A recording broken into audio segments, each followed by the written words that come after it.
afternoon, everyone, and welcome to our panel discussion today on how to shape our diets to achieve both a healthy body and also a healthy planet.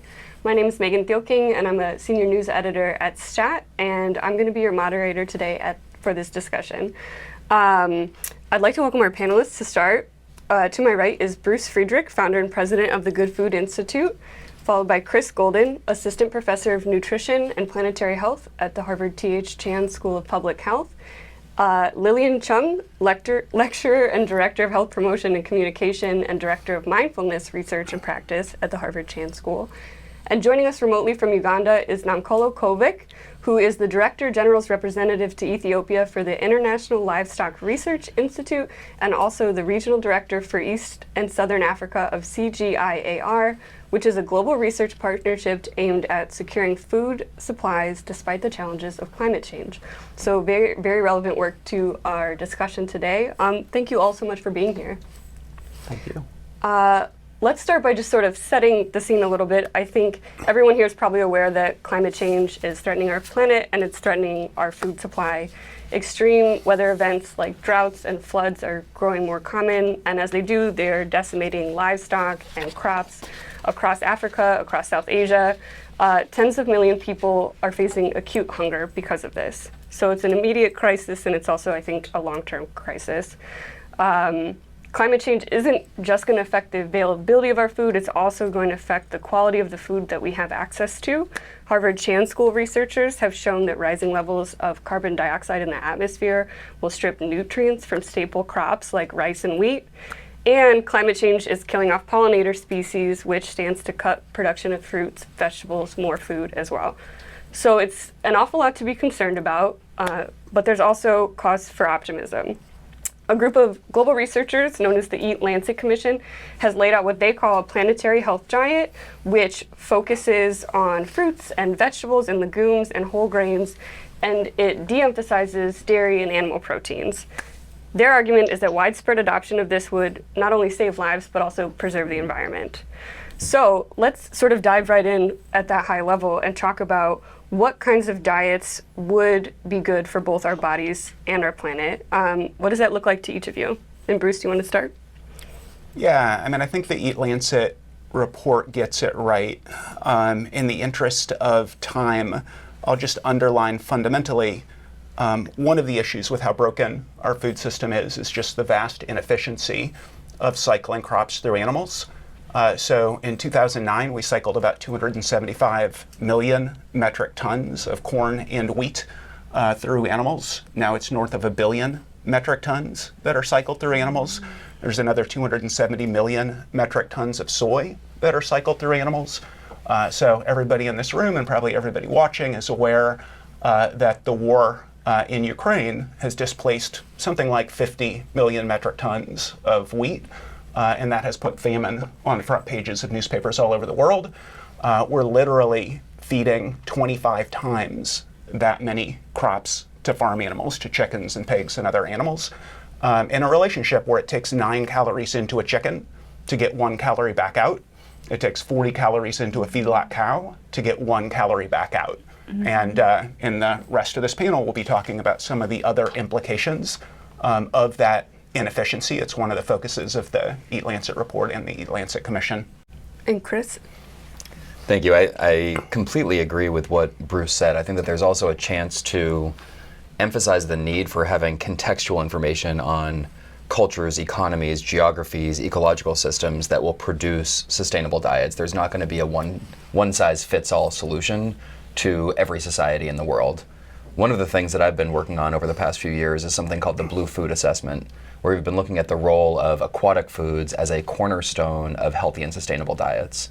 And what we've shown is that if you optimize food systems to try to minimize environmental impact, maximize nutrient supply, and really cater to both of those things, aquatic foods really fall to the top, where things like bivalves or small pelagic fish like sardines, anchovies, mackerel, and kind of that idea of eating toward the bottom of the food chain can be an extremely efficient way of delivering nutrients to people who are the most vulnerable for deficiencies. And so as much as we need to move toward a plant-forward diet, we also need to be really considerate of how we reduce, but also think very specifically of what types of animal source foods need to be consumed. And I guess my suggestion would be an increasing reliance on blue foods could be a potential healthy and sustainable pathway forward. So what do we do? How should we eat every day? We at the School of Public Health here has actually a very good tool in the Nutrition Source website called the Healthy Eating Plate. Log on, you'll see a very simple plate. Half of it should be fruits and vegetables. Quarter is whole grain. So we are talking about different varieties from oat, whole wheat, quinoa, brown rice, and then the other quarter should be healthy proteins and sustainable ones, more dependent on if you are eating animal food, it would be seafood and chicken. And there are other sources of protein that we can explore, and the industry is very rigorous in creating plant-based proteins. So in terms of drinking, what to drink every day, sugary drinks are no-no. And so tea and coffee are really good. I can go on and on for a while, but if you visit the Nutrition Source, you'll see we have that healthy eating plate in over 40 languages. So we're really trying to reach out to the world. In terms of how to eat, that's another important aspect. We are multitasking all the time. And when we eat, we really don't realize what we are eating. Are we enjoying it? And the mindful eating concept, which is eating for our health as well as the health of the planet, is a very important one to embrace. Because without a healthy planet, we would not have the food that we need to fuel our lives and be healthy. So we need to start thinking about monotasking. When you eat, only eat, and be grateful. You take, for instance, the cup of coffee in the morning. It takes Mother Earth, Father Sky, and all the beings that needs to contribute to be able for us to enjoy this cup of coffee. And when we slow down and pause and think about it, then we will appreciate and realize that there's lots to do in changing our society at large and the world. Absolutely. I think that's a really helpful frame to think about on an individual level as we also sort of talk about these systemic sort of issues at scale. Namkola, I know that you work a lot on food systems and sustainable agriculture. I'm wondering, from your perspective, what sort of optimal diet for your body and for the planet looks like to you, or how we set that up. Yeah, I think from a food systems perspective, optimal diets should actually provide for all the nutrients that the person requires, but we need to do so sustainably. So referring to what others have said, I like Lillian's comment on sugary drinks are no-no. Unfortunately, they are shifting to low and middle income countries where the market for sugary drinks is now growing literally exponentially. And so I think it is important that when we think about diets, we don't think only about production practices, but also trade that influences consumption patterns in different ways. But on the production side, it is extremely important that the agriculture sector actually begins to look at sustainability as a key component of evaluating how well we are doing on providing food. And we should actually be looking at that very strictly. So, which brings me to what do we do with places like the Horn of Africa where crop agriculture is not even an option in most cases. Listening to what Bruce, I think, not Bruce, Chris, I think one of you indicated that we are feeding a lot of grain to livestock and then consuming livestock. In some of these settings, crop agriculture is not even an option. And so livestock becomes the main livelihood, becomes the main source of food.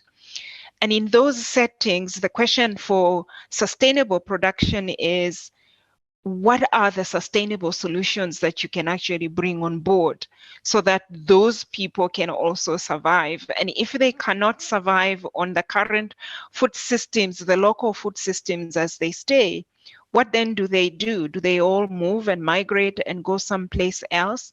So sustainable food systems for me needs to look at different contexts and take those into account as well. And that is actually critical. And if you look at the Lancet diet carefully, what they were actually advocating is to look at these contexts as well. For example, in some of the low and middle income settings where undernutrition is really bad, high levels of child stunting, where animals foods can help, they did make provision for how that could actually happen. And so it is important for us to look at all these trade-offs that come into play under different contexts. So when we're thinking sustainable production practices, we need to think in terms of localities as well, and do what can help there at that locality. All localities must look at sustainability without exception. But what apply? Now, Cole, I think we're maybe losing you just a little bit, but I'd love to channel sort of what you've been speaking about in terms of food justice and global food equity and ask other folks on the panel, specifically in the areas that you all specialize in, how do you think we can handle this issue of food justice and making sure, if we're talking about seafood sources, that they're equitably accessible, or cultivated or lab-grown or plant-based meats, that they're equally accessible? What does that work look like? I think the point that Namkolo brought up, which was so interesting, is this element of trade. And so if you look at Pacific small island developing states and their food systems, they have an abundance of wild capture fisheries resources. They have the largest exclusive economic zones in the world for fisheries, and yet the vast majority of those fish are exported to countries that very often do not need them from a nutrient standpoint. In return, there are perverse agricultural subsidies that then bring in things like Spam, white rice, ramen, mutton flaps, turkey tails. And so you see the largest obesity epidemic in the world in Pacific Island states right now, with 9 out of the 10 most obese countries in the world being situated there. And so we really have to be careful in terms of considering the role of trade and thinking about benevolence when we are setting up these policies, so that countries can retain and maintain control over the abundance of natural resources that can be providing nutritional benefits to them. And thinking about this again through the lens that Bruce brought up, as much as we should not be overemphasizing the role of crops to feed animals, to feed people in very inefficient ways, particularly in places like the global north, we are also doing that similarly with the aquaculture system, where we are harvesting food-grade fish, and very often the percentage of fish that go into fish meal and fish oil, roughly 90% of that is either food grade or prime food grade. That is then channeled into aquaculture products that are converted into more palatable species for a more Western consumer. And so the issues of environmental justice that underlie that production process and that trade process are really important to understand, because if the kind of forage fish that were collected from the origin country stayed in country, then many of these issues around micronutrient deficiencies might be averted. Yeah, I mean, that's such critical points. And just underlining, I mean, I mentioned that somewhere on the order of 1.25 billion metric tons of corn, wheat, soy is fed to farm animals. It's almost 80% of soy. There have been 11 peer review articles about what meat production is going to look like in 2050. The lowest prediction is 62% more. One of the predictions is 3 times as much. They generally hover at about double. So you think about the fact that right now, more than 75% of agricultural land use is to either grow crops to feed to chickens and pigs or to graze ruminants. It's 3 billion hectares of land right now that is used for terrestrial animal production. That's the size of China plus India times 2 plus Indonesia. 11 peer review articles basically hover around double that in 2050. That is going to be horrible for pastoralists. That's going to be horrible for subsistence farmers in developing economies. As Chris just said, the same sort of relationship is existing with aquaculture and commercial fishing, which is also going way, way up with all of the harms that he just indicated. So we can talk about things like antimicrobial resistance and climate change and biodiversity.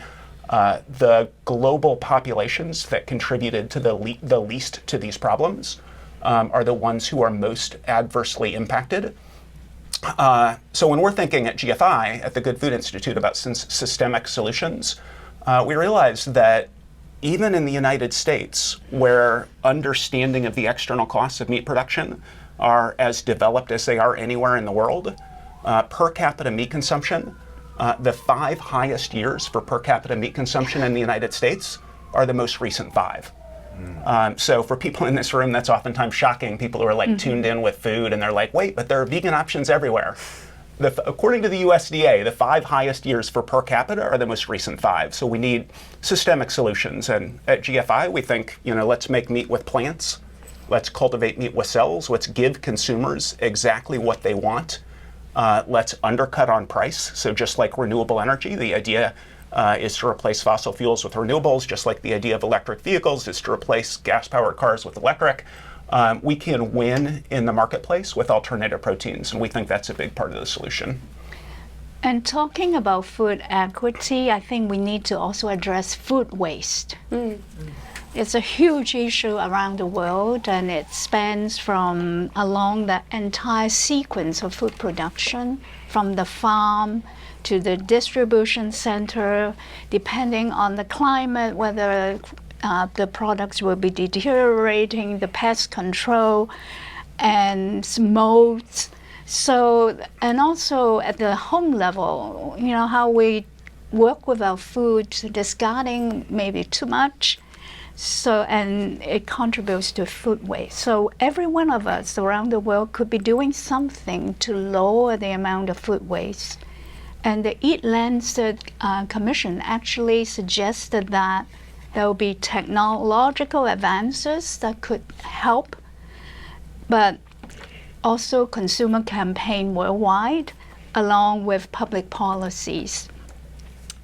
And it's really interesting. NPR just reported that there is a hearing in Beacon Hill right now at noon starting about this new bill, the ordinance taking place that addressing 500 large food generators from supermarket, wholesale food vendors, large restaurants, hotels, hospitals, and colleges in Boston.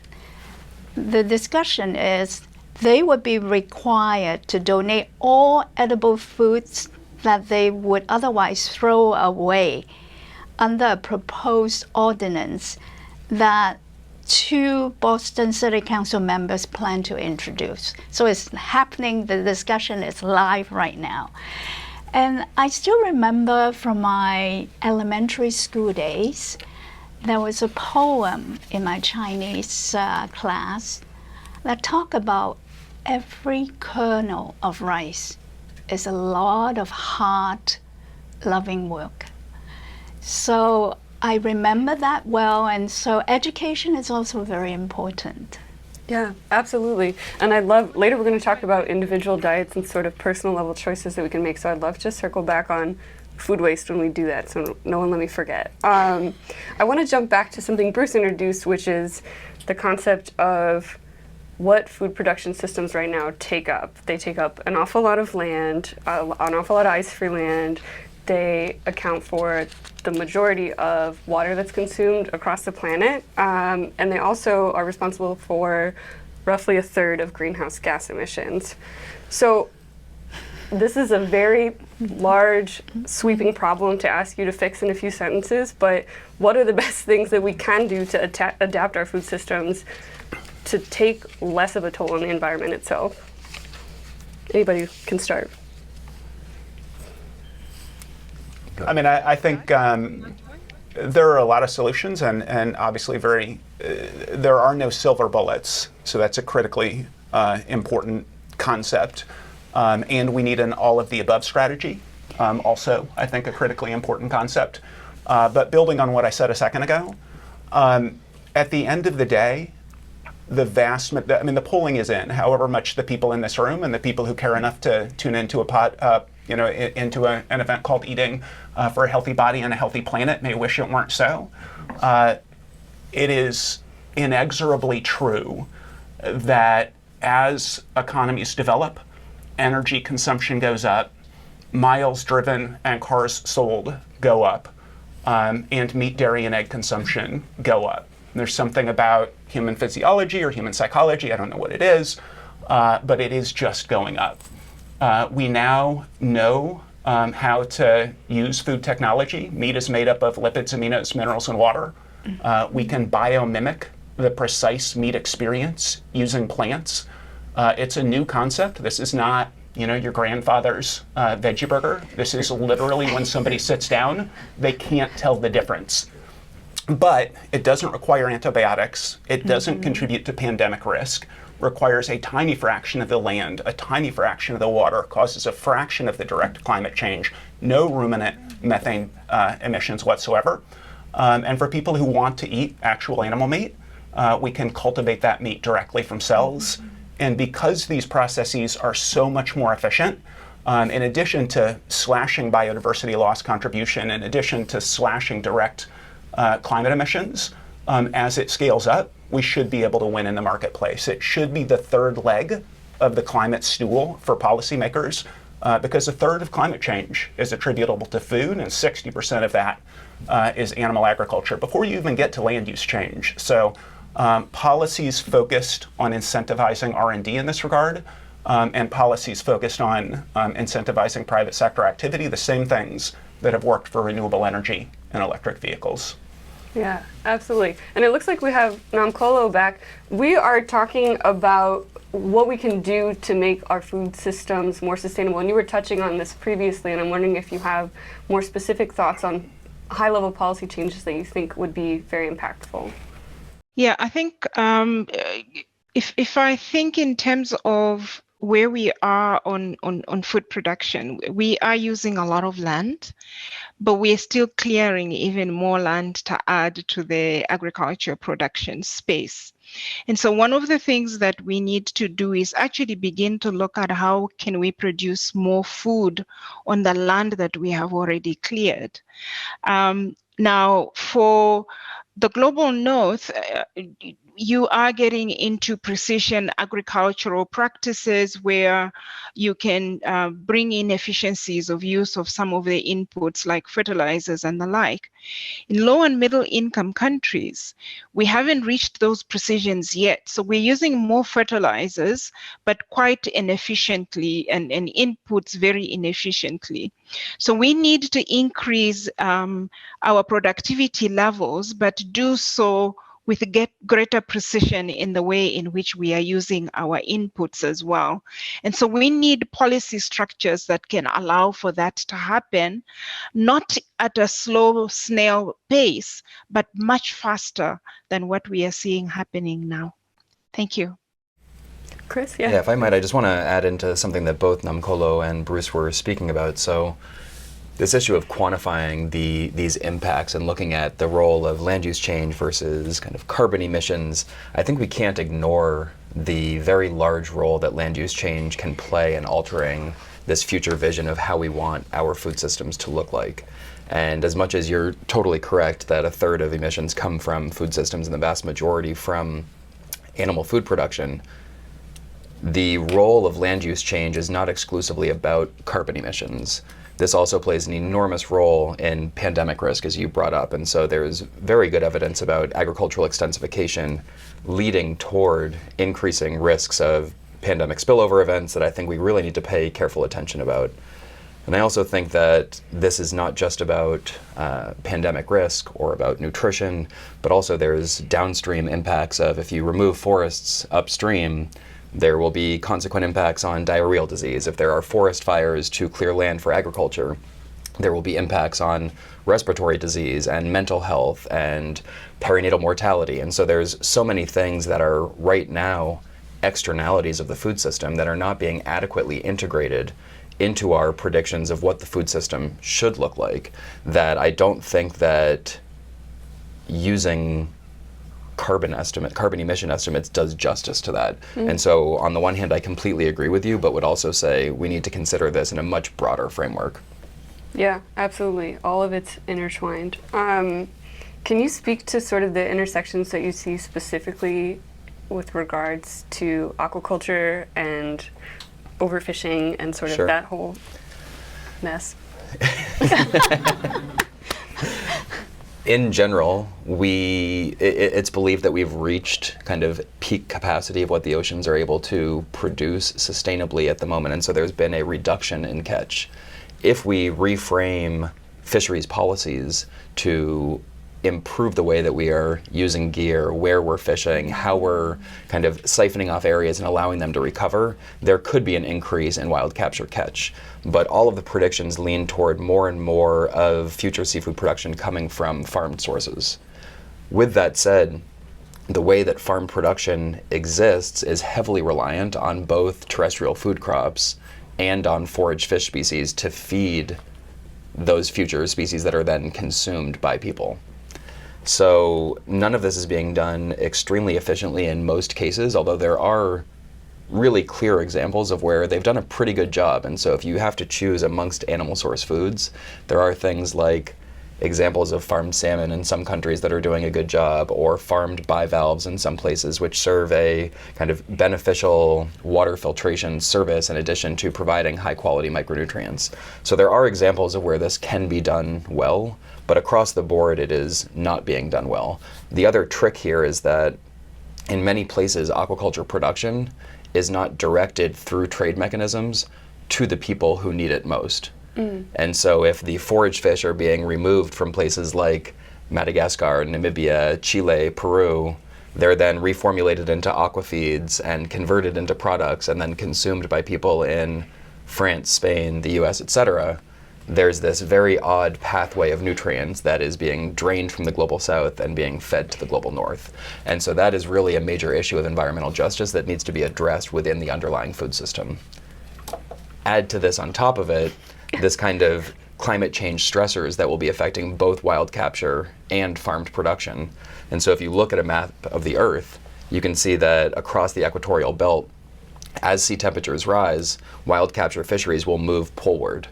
As that happens, there will be less and less wild capture fish available for consumption in the areas that are most food insecure, may have issues with certain types of adaptation, may have difficulty with marine governance, may not be having the kind of clearest supply chains or lines of trade to help to supplement what they're losing.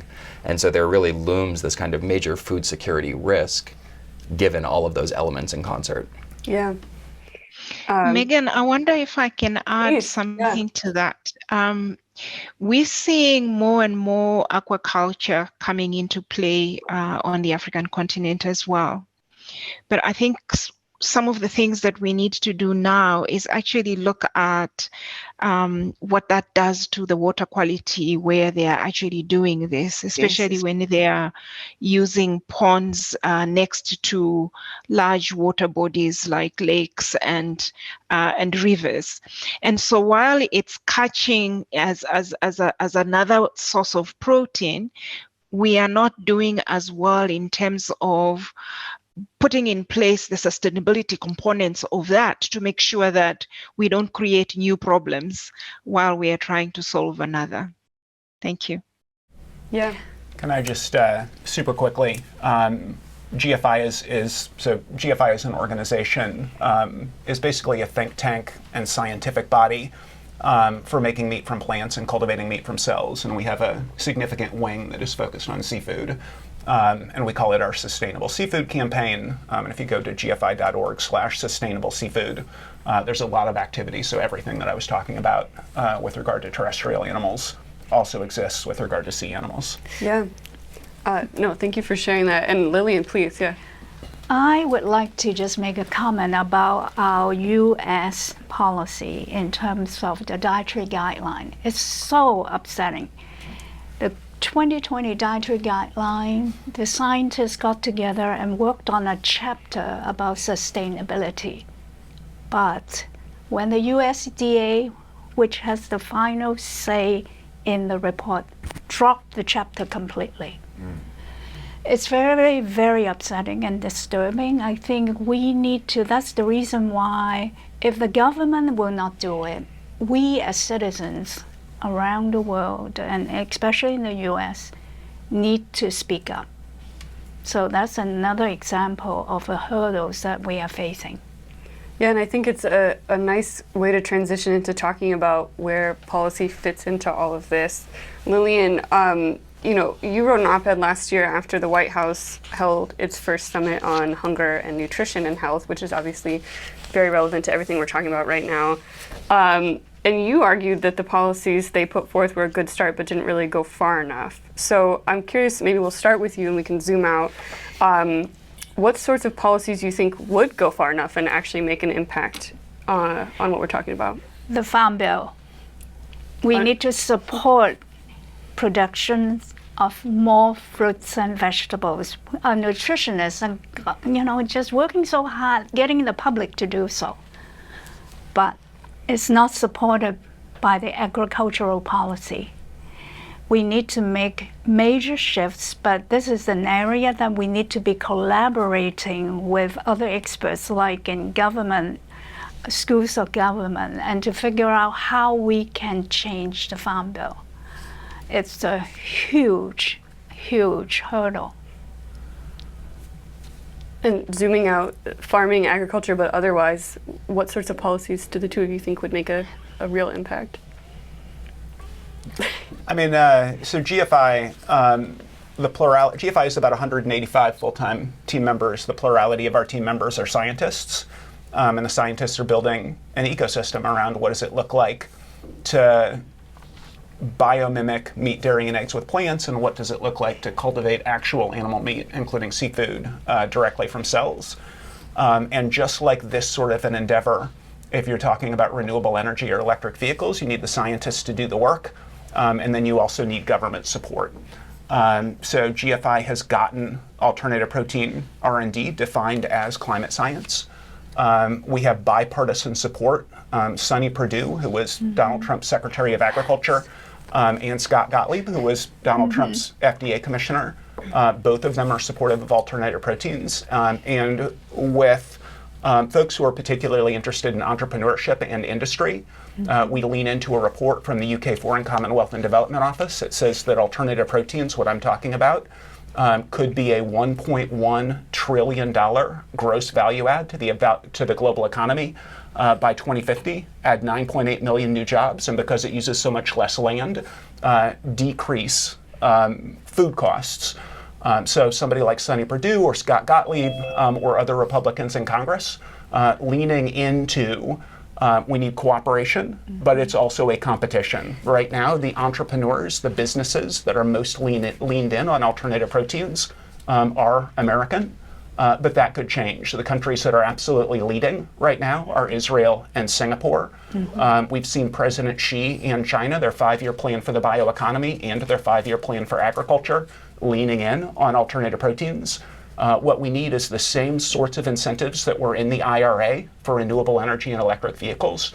We need money for research and development, and we need private sector incentives for R&D and private sector incentives for infrastructure and manufacturing build-out. There are a variety of places that can be, but certainly the Farm Bill is one of them. So Bruce, I have a question for you. If you look at the most rapidly growing economies when it comes to increases in consumption of animal source foods, red meat, poultry, etc. It's not necessarily the countries where these places are operating. And so much like we brought up with the aquaculture products not necessarily being destined or able to easily channel down certain trade networks, what is the vision for these sorts of products to benefit countries in the global south that will face issues of what to do with their own food systems as well? Yeah, that is a big picture question. The short form answer to that is that the answer to the question is very similar to answers around things like renewable energy and electric vehicles, where the countries that have most contributed to the problem need to be the countries that are focused on solving the problem. So it is the countries that consume the most meat, dairy, and eggs. So most of the growth that I was talking about, 60 to more than 100% growth by 2050, most of that is in developing economies or middle-income countries, not in developed economies. But developed economies, they're down here, and developed economies are up here, and we're not going down. We're basically sort of plateaued. We're going up just a little bit.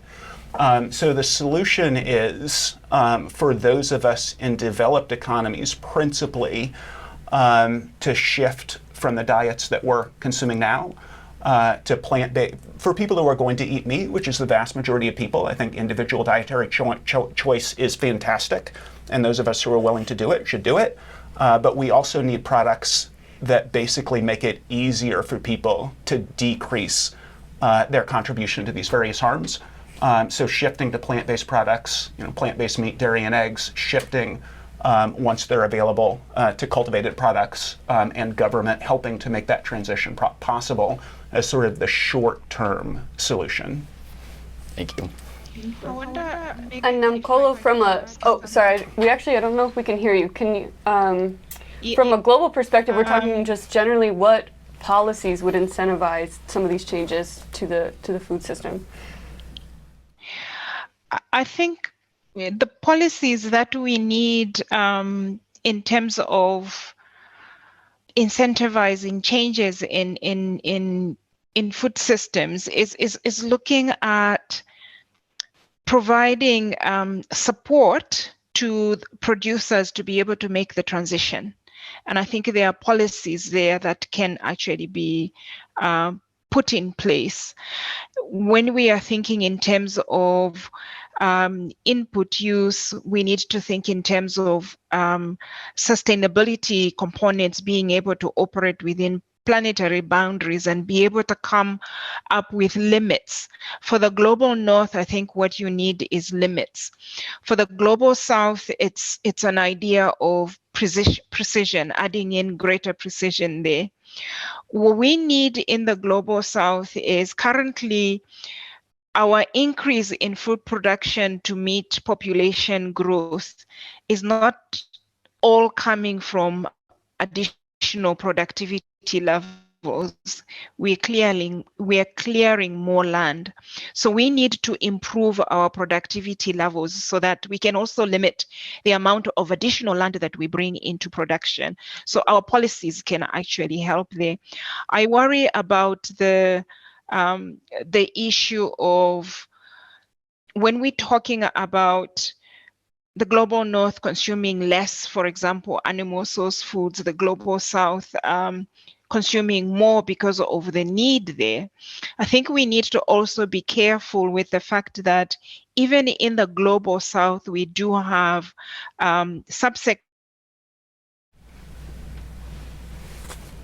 Give her one more second to come back. Okay, it seems like we might have lost her for a minute, but and we can return to sort of what this looks like on a global level if we can. But I just want to pause on all of sort of these bigger systemic issues and talk for the people in this room and for the people who are tuning in online about individual choices and what that looks like and what it can look like done well. So I'm wondering if each of you, maybe in just a minute, can say what you feel like the single best changes an individual can make in terms of their diet to eat, both for a healthier body in terms of nutrition, but also for a healthier planet, and tacking on, inspired by Lillian, what individuals can do to reduce their own food waste as well. And maybe Lillian, would you like to start? I think we can do quite a bit just thinking about your refrigerator and the pantry, before you go shopping, look into your refrigerator and see what's already there. So you don't duplicate what you buy and try to minimize food waste that way. And also, as you go into the supermarket, stick with your shopping list because the food industry loves for you to buy all those snacks that are not so great for your health and all the drinks, and they are at eye level and checkout counters that you will be seeing it, glaring it in your face. So it's important to be mindful about it. And, just because we are in a hurry, we need to also pay attention, because once you get in the house, your children may be just, drinking it up and having it. So that's what I think will be a good strategy. Sure. Yeah. I guess I have two comments. One is that I don't want to dismiss the value of individualized choices and personal decisions, but I think that so much of the change, particularly in the context of the United States and the global north, needs to come from the top down. And so there need to be broad systemic policies that are restructuring the way that our current food system operates because it is so dysfunctional.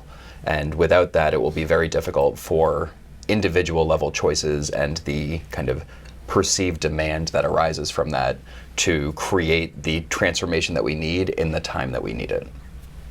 When it comes to personal choices, I think it's really challenging.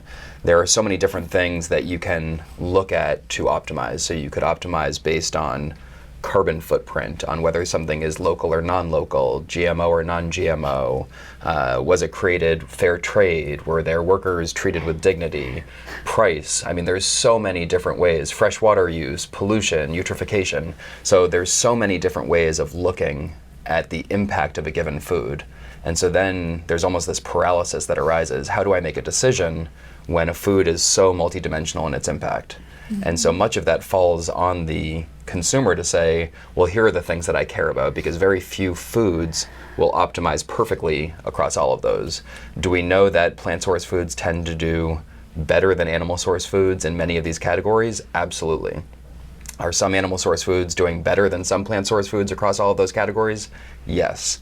So I think that there just needs to be a more rationalized approach for you to look internally and reflect and say, here are the things that I really care about as a person, to create transparency where foods actually can list how they are impacting the environment through their production. And so really getting at this kind of supply chain and true life cycle assessment and having that be transparent to the consumer, and then making decisions based on what you care about. And just before we jump to Bruce, I'll jump in with an audience question that came in that's tacks onto that vein, which is essentially, what could policies look like to improve access to nutritious food for people who, I mean, we've talked about from a global perspective, but even just here in the States, people who are on food stamps, people who are low income, people who live in food deserts, what policy changes do you think would make an impact in terms of even enabling personal choice that we're talking about for those folks? Yeah, I mean, building. I think Chris's answer was so good as a response to this question, and also Lillian sort of setting the stage of what it looks like to come home and start thinking about these problems. And one of the things that I think this underlines for me is how Chris started, which is whatever decisions we decide to make, sort of to go Greta Thunberg on you, the decisions we make are not nearly enough. And it's interesting to me to think about the fact that, if you decide I'm going to adopt a vegetarian or a vegan diet, that will slash your direct contribution to climate change and biodiversity loss and all these other harms. If you convince one other person, you have one conversation and you convince somebody to do the same thing, you've literally doubled your entire lifetime impact as a vegetarian or a vegan with that one conversation. So if it's critically important to make, the personal is political, if it's critically important to make decisions to minimize your own impact, you can have really it's not that big of a lift to have 10x the impact through your advocacy. At GFI, we are really focused on systems change. We're enthusiastic about and supportive of individual change, but we're single-mindedly focused on systems change. So we're not in Singapore and Israel because we're trying to convince people in Singapore or Israel to change their diets or think differently as individuals. We're in Singapore and Israel because they have world-class scientific institutions and they have governments that fund science. And those are our focus because we think we can have, many times, 100,000 x impact by thinking politically in addition to personally. And hey, the political changes do what your question points at. It makes it easier for individuals in food deserts. It makes it easier for people. I mean, we have food deserts in the United States, and I ran a homeless shelter and a soup kitchen for 6 years in inner city Washington, D.C., and the heart of the D.C. food desert. But I will say I've also been to India and Africa, and our food deserts have nothing on the struggles of people in truly developing economies. And we haven't talked about too much about things like antimicrobial resistance and pandemic risk, but we feed 75% of medically relevant antibiotics are fed to farm animals. We double the number of farm animals through 2050. That contribution to antibiotic resistance, that's bad for people in developed economies. It's life and death for people in developing economies. Exact same concept with pandemic risk. So the International Livestock Research Institute and UNEP listed the 7 most likely causes of the next pandemic.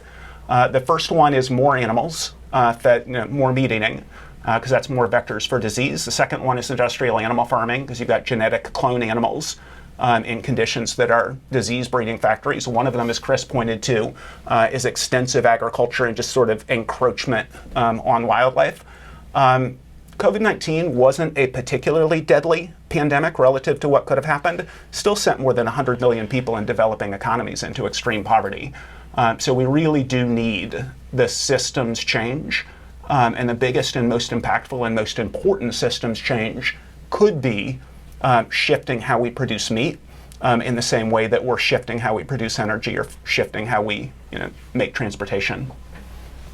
I would like to mention on the upbeat side, at least in Massachusetts, we are quite progressive and really considerate. Our Massachusetts government actually have a HIP program. It stands for Healthy Incentive Program.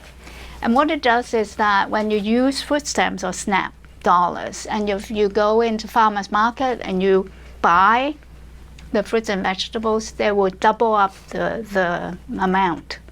So it's a really wonderful incentive allowing low-income individuals to be able to afford fruits and vegetables. And I think that's an example of a program that could be nationwide. Yeah, absolutely. I Please. was going to say, thinking of policies kind of more globally, particularly in this lens of how to increase aquatic food consumption, because there's so much evidence that shows that if we can increase production, there will be less and less micronutrient deficiencies for people benefiting down that pathway.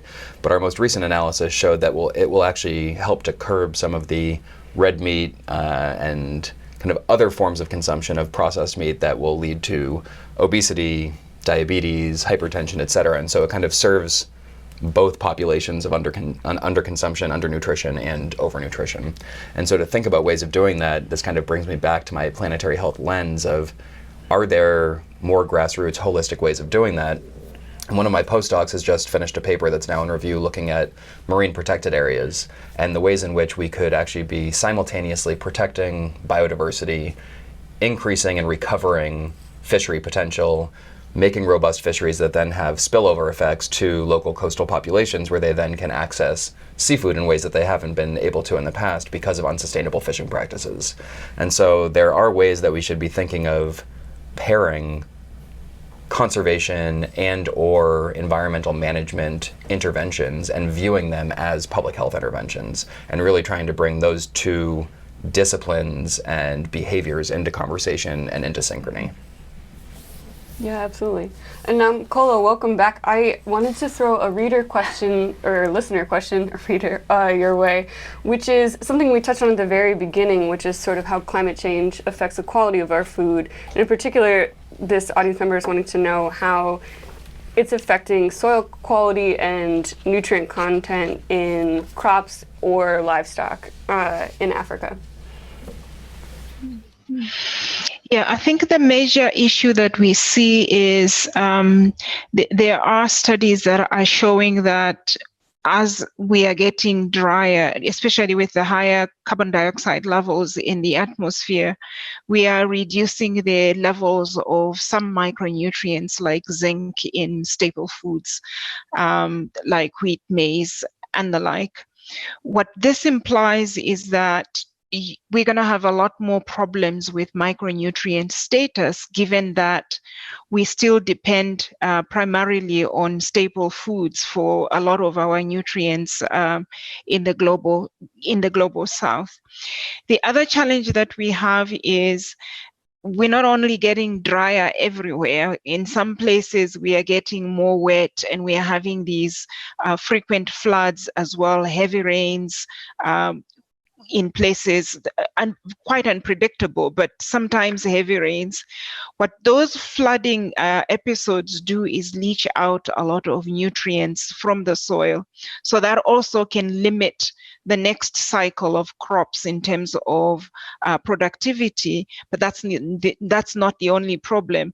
That will also limit micronutrient intakes from that crop.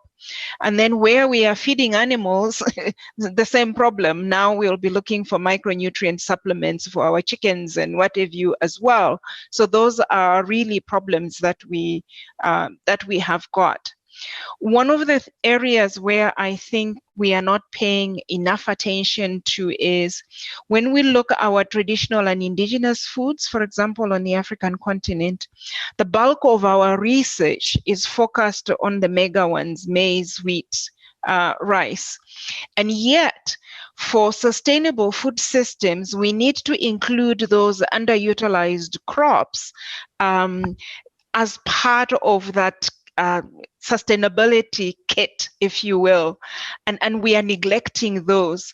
So as the climate changes, the places where the diversity is going to come from to continue the sustainability of our food systems are the areas that we are also ignoring in terms of research and what have you. And that will affect future nutritional requirements by virtue of the fact that the planet is changing and we are not adapting by including, unfortunately, also happens to be crops that are better adapted to some of these changes in climate that we are seeing. So that's another area. So it's not just reductions in nutrients that we are seeing, but also us not paying enough attention to those crops that might actually give us additional opportunities in future to be able to sustain food security and nutrition. Yeah, absolutely. And we appreciate you bringing attention to it in this session. I think, unfortunately, we're about out of time, but it's perhaps not nice to end on that note. But I think it's across everything that everyone's had to say, there's clearly a lot of opportunity here, including there. So that's something to be cautiously optimistic about. Thank you all so much for being here today and for the thoughtful discussion. If you missed any part of this event, the recording will be available on the Harvard Chan School's YouTube channel. And if you're in the studio right now, you can come downstairs to Sebastian's Cafe for a vegetarian cooking demo and mindfulness lunch, which sounds great. Thank you all so much. Have a great afternoon. Thank you.